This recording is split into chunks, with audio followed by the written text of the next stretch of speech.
Bonjour à tous, bienvenue dans l'interview. Notre invitée ce midi est Brigitte Grauwels, bonjour. Ministre des Transports, notamment en région bruxelloise. Et on va commencer par ça avec une bonne nouvelle. Les taxis ont levé leur mot d'ordre de manifestation, de contestation, en tout cas pour demain. Satisfaite? Je suis très heureuse parce que, je veux absolument privilégier le dialogue autour de la table et faire des actions en ville, bloquer encore une fois Bruxelles.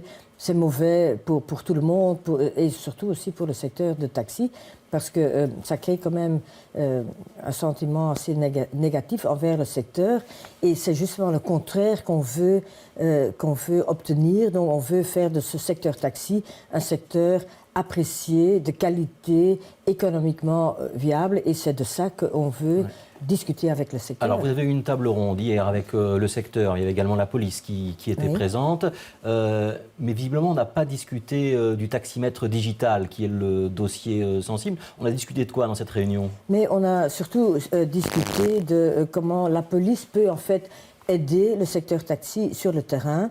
Par exemple, les emplacements taxis qui sont parfois prises par des voitures ventouses privées, en fait. Et on voit que la police, en fait, jusqu'à présent, n'intervient pas suffisamment. Donc, ce sont des choses qui ont été mises sur la table. Autre chose où on a sollicité une attention particulière de la police, c'est le racolage, donc aussi la piraterie de taxis. Donc ceux qui chargent des clients alors qu'ils n'en ont théoriquement pas le droit. Absolument, donc c'est évidemment contre les intérêts des taxis bruxellois et c'est tout à fait illégal à Bruxelles. Donc c'est un phénomène qui... Notamment à la gare du Midi. À la gare du Midi, il y a quand même une problématique aussi reconnue par la police. Et là, la police a proposé d'organiser des FIPAS, c'est-à-dire des interventions combinées avec police, avec les inspecteurs taxis de la région, avec d'autres services de contrôle pour voir régulièrement ce qui se passe et éviter, enlever tout ce qui ne va pas, tout ce qui est illégal. Et comme ça, remettre un peu d'ordre et de cohésion dans ce qui se passe à la gare de Midi. Alors, est-ce qu'aujourd'hui, en face de vous, dans ces concertations, vous avez des gens représentatifs? Parce que ça, c'est une question qu'on se pose. On voit qu'il y a parfois des accords qui sont avec les organisations avec lesquelles vous négociez, mais qu'il y a toujours une partie du secteur qui est mécontente. Donc la question, c'est avec qui est-ce que vous négociez, Brigitte Grauwels? Est-ce que c'est vraiment tout le secteur qui est à la table de négociation quand on parle des taxis? Au début de cette législature, nous avons refait le règlement pour composer la commission d'avis. Et donc toute association qui peut démontrer qu'ils ont 50 membres peut participer dans ces réunions qui sont en fait mensuelles de ce comité d'avis. Donc c'est cette table de concertation que je privilégie. Là, tout le monde est vraiment autour de la table. Mais c'est vrai qu'il y a eu des actions que je déplore, organisées par certaines associations. Taxi United notamment. Ils n'étaient pas du tout représentatifs pour le total du secteur. Oui, mais ils arrivent à bloquer la petite ceinture. On n'a pas besoin de beaucoup de choses pour bloquer. 20 voitures, 50 voitures suffisent. Ils étaient 200, mais il y a plus de 1000 taxis à Bruxelles. Donc il y a aussi un secteur qui ne veut pas mettre sur table des problèmes qu'on ressent de cette façon-là. Et je veux quand même privilégier les pourparlers avec ceux qui veulent d'une manière constructive, autour de la table, faire avancer les choses pour une meilleure vie en fait de ce secteur taxi. Ouais, ceux qui disent oui, le taxi digital, donc le nouveau taximètre qui permettra de voir un peu plus clair pour le consommateur, parce qu'il y aura un ticket et qu'on saura exactement ce qu'on paye et pourquoi, et qui disent oui, on est prêt à le faire, mais il faut vraiment que la région le paye. Vous leur répondez quoi? Mais là où on l'a déjà introduit, par exemple en Flandre ou aux Pays-Bas ou en Allemagne, le gouvernement n'est pas intervenu pour payer quoi que ce soit. Donc ici à Bruxelles, on fait déjà un geste fort de, en fait, subsidier, on subsidie avec 1 000 € et en plus on diminue... C'est la moitié du prix à peu près. Oui, et on diminue en effet une partie de la taxe régionale sur le secteur taxi. Ça revient à la moitié de ce que ce taximètre coûte. Et on sait qu'à partir de 2016, l'Europe impose un taximètre digital à tous les taxis. Donc ce sera de toute façon obligatoire. C'est vrai que la région bruxelloise veut un taximètre un peu plus performant parce que ça a une utilité aussi bien pour les exploitants que pour les chauffeurs taxi que pour le gouvernement même. Et pour lutter contre la fraude. Pour lutter contre la fraude, mais aussi pour le client, par exemple, parce que le client, en effet, aura un ticket très informatif. Ça augmente la qualité, en fait, du service. Ouais. Quand on dit lutter contre la fraude, ça veut dire qu'avec ce système de taximètre, l'économie au noir, donc ce qui n'est pas déclaré au fisc notamment, ou à la sécurité sociale, ça va disparaître? Mais ça, j'espère. Non, en principe, oui. Et c'est ça le problème avec le taxi? Mais j'espère que ce n'est pas vraiment ça. Ceux qui disent qu'ils sont contre ce taximètre, parfois on aurait le doute que c'est à cause du fait qu'on aura une vue très claire sur comment le taxi fonctionne, le nombre de voyages qu'on fait, etc. Mais donc, pour moi, le plus important est qu'on aura un instrument qui peut avoir une vue claire de comment fonctionne le taxi à Bruxelles et de permettre à renforcer économiquement aussi ce secteur, de voir où il y a les points faibles et les points forts pour le secteur même. C'est quand la prochaine réunion avec les taxis?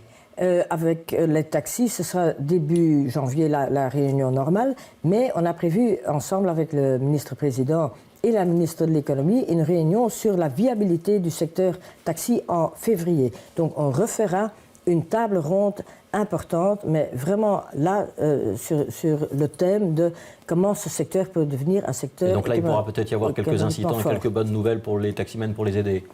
Oui, enfin, je suis en train d'étudier encore quelques pistes que des associations de taxis qui sont très constructives m'ont déjà proposé et on est en train de voir ce qu'on peut encore faire, cette législature. Une dernière question sur les taxis. Vous avez accordé 50 licences pour les taxis électriques. Oui. Quand est-ce qu'on va les voir rouler dans les rues de Bruxelles? Dans les 6 mois, ils doivent être opérationnels. Donc c'est un début pour rendre un peu plus durable aussi ce secteur du taxi. Donc c'est un début, mais donc on va voir ce que ça donne. Parce que, bon, ce n'est pas si évident qu'on le pense, de rouler avec un taxi électrique. Et les mototaxis, ça n'a pas très bien marché? Malheureusement, mais j'espère quand même qu'on ne va pas abandonner ce projet. Je crois qu'à Paris, ça marche très bien, ça marche de mieux en mieux. Peut-être parce que Paris est plus embouteillé et plus grande que Bruxelles? Oui, je ne sais pas, mais de toute façon, c'est surtout en été, vraiment une manière de se déplacer très agréable. Alors, on va parler du rapport contre la pauvreté. Donc, on sait que vous êtes ministre des Transports, mais vous êtes aussi en charge de l'aide aux personnes en région bruxelloise. C'est un rapport qui a été présenté ce matin. C'est une initiative du gouvernement fédéral, mais à laquelle les régions sont associées. On est plus pauvre, moins pauvre qu'avant à Bruxelles. Le rapport dit ça ou pas? Mais le rapport bruxellois a déjà démontré qu'en fait, la situation à Bruxelles est grave et en fait, la situation ne s'améliore pas. En fait, les chiffres disent même qu'il y a une légère augmentation de la pauvreté. Et on parle vraiment de chiffres autour de 30% de la population qui frôle ou est en dessous de du seuil de pauvreté. Donc c'est presque presque un Bruxellois sur 3 qui est concerné. Oui, ou qui risque vraiment de glisser vers la pauvreté. Donc c'est sûr, et c'est pour ça que le gouvernement bruxellois et toutes les instances bruxelloises sont déjà très alertés. Et on a créé au niveau bruxellois déjà une réunion, une sorte de conférence interministérielle permanente autour de la pauvreté, qui, par exemple, où par exemple le ministre de l'Emploi explique comment on veut vraiment freiner ou aider les jeunes quand même à trouver un travail, ou par exemple le ministre du Logement dit quelles mesures il pense prendre pour éviter que les gens glissent vers la Donc pauvreté. c'est une préoccupation transversale. C'est que vous êtes en train de me dire. transversal. Donc c'est par le logement, par l'emploi, plutôt que par l'aide aux personnes qu'on va réellement lutter contre la pauvreté. Oui, parce qu'en fait, on croit que faire des politiques structurelles sera beaucoup mieux à terme, évidemment, pour contrecarrer cette situation. Ça ne veut pas dire qu'on ne peut pas soutenir des projets spécifiques. Par exemple, le fait que chaque année, on doit faire on fait un effort quand même énorme pour l'accueil hivernal des sans-abri. Ce sont des projets bien ponctuels. Évidemment, on espère qu'un jour, il n'y aura plus de sans-abri et qu'on ne devra plus créer un logement spécifique en hiver. Donc là, il y a les 2 bâtiments qui sont un rue Royale et maintenant rue des Alexiens. Tout se passe bien de ce côté-là? Pour le moment, tout est sous contrôle et donc j'espère que le temps reste un peu clément. Mais on est très alerte et surtout que les vacances de Noël arrivent. C'est un moment où beaucoup d'instances sont en vacances. Donc je resterai quand même très alerte et très touchable, présente en fait s'il y a des problèmes. Encore une question sur la pauvreté. Est-ce qu'on a des secteurs ou des populations qui sont aujourd'hui plus touchées qu'hier et qui retiennent plus particulièrement votre attention? Je pense par exemple aux enfants, aux personnes âgées, aux personnes isolées. Est-ce que là, il y a des choses à faire pour le gouvernement bruxellois? Oui, absolument. Il y a par exemple une catégorie qui nous préoccupe, ce sont les familles monoparentales. Il y a beaucoup de femmes, de mères avec des enfants seuls et ils risquent vraiment de glisser vers la pauvreté. Donc on doit vraiment faire beaucoup de choses pour les aider, pour les encadrer. Je donne l'exemple des crèches par exemple. Du côté néerlandophone, nous avons déjà instauré une règle qui dit qu'au minimum 20% des places dans les crèches doivent être données à des personnes qui sont par exemple des revenus modestes. Revenus modestes, mais aussi familles monoparentales, pour vraiment les soutenir pour qu'ils puissent ou elles puissent aller travailler, suivre des cours ou quoi que ce soit. Alors, Carla de Jong, qui vient de vivre un mois avec un budget minimum, c'était une bonne initiative? Je dois dire que je l'admire d'avoir fait ça. C'est vrai qu'elle ne va pas rester dans la pauvreté comme beaucoup de gens quand même restent et elle va revenir à une situation normale, mais je l'admire parce qu'elle a fait cette expérience. Je crois que elle a démontré, parce qu'elle a bien communiqué aussi, comment c'est de devoir tourner chaque euro 5 fois. Vous allez la voir, vous allez entendre le bilan de son expérience? Ah oui, je suis en conversation avec elle. Ça m'intéresse fortement comment elle a vécu ça. Absolument. Alors, j'ai une question sur Twitter pour vous. C'est une question d'un opposant politique, Jeff Van Damme, donc, du groupe SPA. Peut-on vous demander pourquoi elle ne sait pas faire en 3 ans, comme vous ne savez pas faire en 3 ans, ce que Charleroi a fait en 1 an à propos de l'interdiction des quads en ville? Qu'est-ce que vous pouvez répondre à Jeff Van Damme du SPA?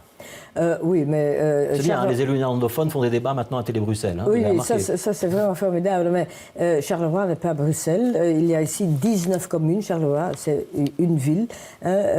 Et donc, on a besoin de règlements similaires dans les 19 communes. Et c'est là qu'il y a eu des difficultés, etc. Mais on travaille, je peux dire à M. Van Damme qu'on travaille à ça. Et j'espère vraiment encore, avant la fin de cette législature, avoir réglé ça.